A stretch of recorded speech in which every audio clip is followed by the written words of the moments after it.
নমস্কার, আমি ডক্টর চিন্ময়। আশা করি সবাই ভালো আছেন। বাইরে প্রচণ্ড ঠান্ডা পড়েছে, ঠান্ডায় সবাই আবুথাবু হয়ে বসে আছে। তো আমার কিছু পেশেন্টের যে প্রশ্নটা থাকে সেই প্রশ্ন নিয়েই আজকে ভিডিওটা করছি, যে ঠান্ডা জলে স্নান করা ভালো নাকি গরম জলে স্নান করা ভালো, কোনটায় মানুষের শরীরের উপকার হবে। তো প্রথমত বলি যে ঠান্ডায় যে আমাদের জল, নর্মাল যে জল আমাদের ট্যাঙ্কিতে থাকে সেটার অবস্থা কিন্তু খুব খারাপ। প্রচণ্ড ঠান্ডা হয়ে যাচ্ছে, হাত ডোবালেই হাত মনে হচ্ছে জমে যাচ্ছে। আর এই জলে যদি স্নান করা হয় তাহলে অনেকে বলবে যে ঠান্ডা জলে শীতকালে স্নান করলে নাকি গা গরম হয়ে যায়, শরীর খুব ভালো থাকে এবং অন্যান্য অনেক রকমের বেনিফিট পাওয়া যায়। এবং পুরনো যুগে নাকি লোকজন সেই ঝর্ণার জলে সকালবেলা উঠে স্নান করতেন। সবই ঠিক আছে, ঠান্ডা জল অনেক দিক থেকেই ভালো কাজ করে, সব কিছুই করে, কিন্তু মুশকিলটা হচ্ছে আমাদের শীতকালে যে বডি টেম্পারেচার থাকে সেই বডি টেম্পারেচারটা নর্মাল বডি টেম্পারেচার থেকে কিছুটা কম থাকে। এবং আমাদের যে বাইরের যে সারফেসের টেম্পারেচার বা আউটসাইড যে আবহাওয়ার টেম্পারেচার সেটাও কিন্তু অনেকটা কম থাকে নর্মাল দিনের থেকে। তার জন্য আমাদের যে ট্যাঙ্কির জল থাকে বা পাইপে যে জলটা থাকে সেই জলটা কিন্তু অনেক কম টেম্পারেচারের মধ্যে থাকে। সেই জলটা যখন সাডেনলি আমাদের গায়ে পড়ে তখন কিন্তু আমাদের স্কিনের ওই টেম্পারেচারটায় নিতে একটু অসুবিধে হয়। হঠাৎ করে একটা ঠান্ডা টেম্পারেচার যদি আমাদের বডিতে পড়ে তাহলে আমাদের হার্ট সাডেনলি অ্যাক্টিভেটেড হয়ে যায় এবং হার্ট রেট এবং ব্লাড প্রেশার কিন্তু অনেকখানি বেড়ে যেতে পারে হঠাৎ করে। এছাড়াও স্কিনের নানা রকমের সমস্যা, যেমন স্কিন ড্রাই হয়ে যাওয়া, স্কিন কুঁচকে যাওয়া, বা হঠাৎ করে হচ্ছে গিয়ে মানে ভয় পেয়ে যাওয়া ইয়ে করে, মানে ঠান্ডা জল লেগে, এই ধরনের সমস্যা কিন্তু ঠান্ডা জলের মধ্যে পাওয়া যায়। এছাড়াও ঠান্ডা জলে স্নান করতে গেলে অনেক সময় যেটা হয় সেটা হচ্ছে অ্যাডিকুয়েট মাত্রায় কিন্তু স্নানটাও কমপ্লিট হয় না। অনেক সময় কি হয়, অল্প একটু জল ঢেলে কোনো রকমভাবে স্নান করে বেরিয়ে আসতে হয় এবং আমাদের কিন্তু সেইভাবে বডি ক্লিন করা হয়ে ওঠে না।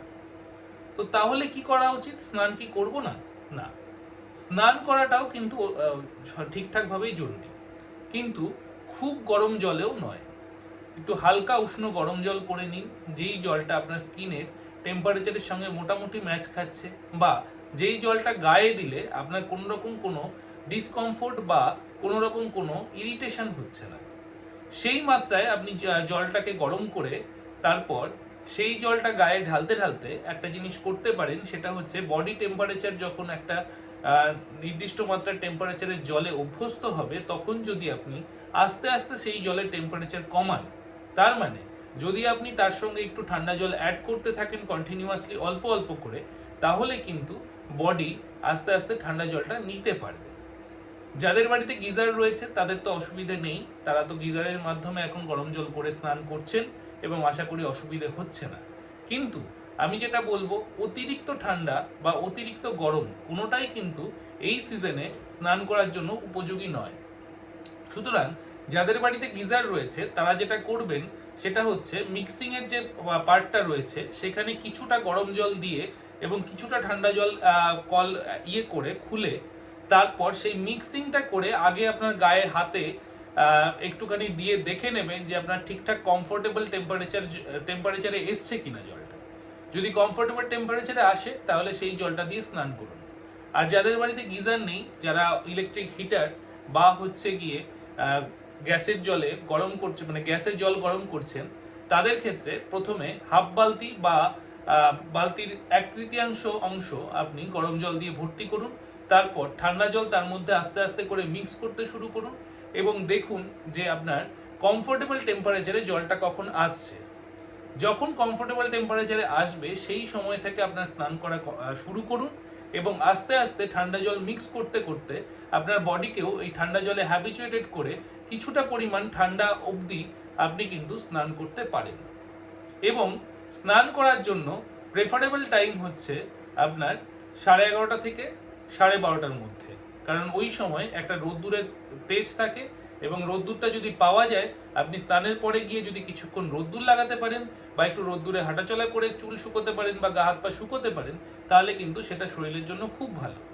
কিন্তু যারা কাজের মধ্যে থাকা হয়, যারা সকালবেলা বাড়ি থেকে বেরিয়ে যায় বা বিকেলে এসে যাদেরকে স্নান করতে হয়, তাদের হয়তো ওই টাইমটা প্রেফার করা যাবে না।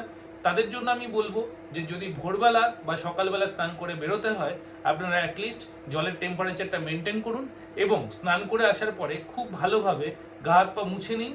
এবং সারাদিনে যদি কখনো সময় পান বা সুযোগ পান, কিছুক্ষণ যদি রোদে বেরোনো যায় বা রোদে দাঁড়ানো যায় এই শীতকালে, তাহলে কিন্তু খুব ভালো হয়। আর যদি শীতকালে স্কিন ড্রাই হয় খুব পরিমাণে, তাহলেও কিন্তু আমাদের এই ওরাল ইনটেক এবং স্নান এই দুটো করেও কিন্তু অনেক সময় আমাদের স্কিন ড্রাই থেকেও বাঁচানো যায়। ধন্যবাদ আমার ভিডিওটা দেখার জন্য। শীতকালে নানা রকমের সমস্যা নিয়ে যদি কোনো প্রশ্ন থাকে তাহলে আমাকে করতে পারেন, বা আমাকে মেসেঞ্জার, হোয়াটসঅ্যাপ বা ইউটিউবের মাধ্যমে কিন্তু যোগাযোগ করুন।